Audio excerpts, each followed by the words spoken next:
Hey everybody, it's Chris, and in this quick tutorial I'm going to walk through comments in Java.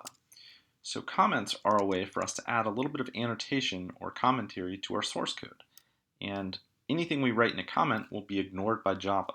So there are two kinds of comments in Java. There's a single line comment or an end of line comment that begins with two slashes, and anything we write here gets ignored by Java, and this comment ends at the end of the line, so once we reach the next line, the comment is over and we're back into source code. The second kind of comment is called a block comment, and it begins with a forward slash and an asterisk.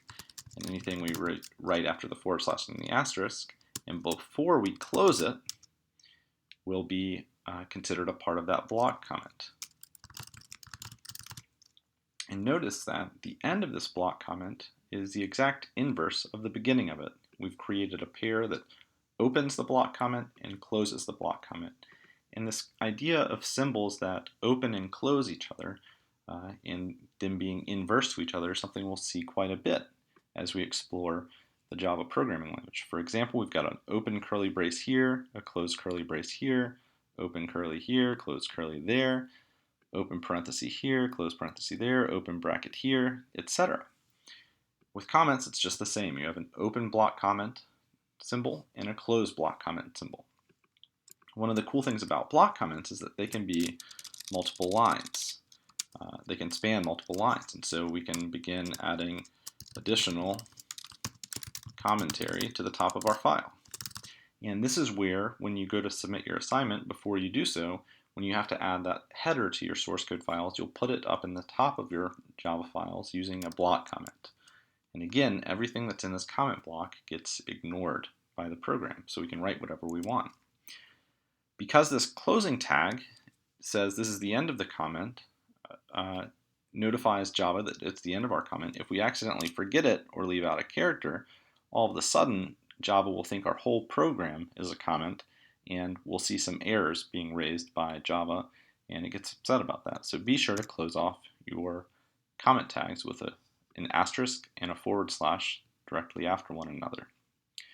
One of the nice features of Eclipse is that as soon as you write your forward slash and asterisk to begin a comment block, if you press enter, it will automatically add the closing tag for you.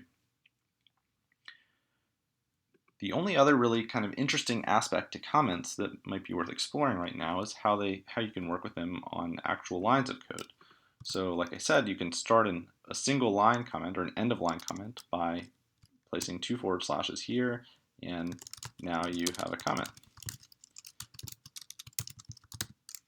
So you can do that at the end of a line of source code, but you can't place those two forward slashes within a line of source code because all of a sudden Java thinks the rest of that line is a comment and your program is no longer valid.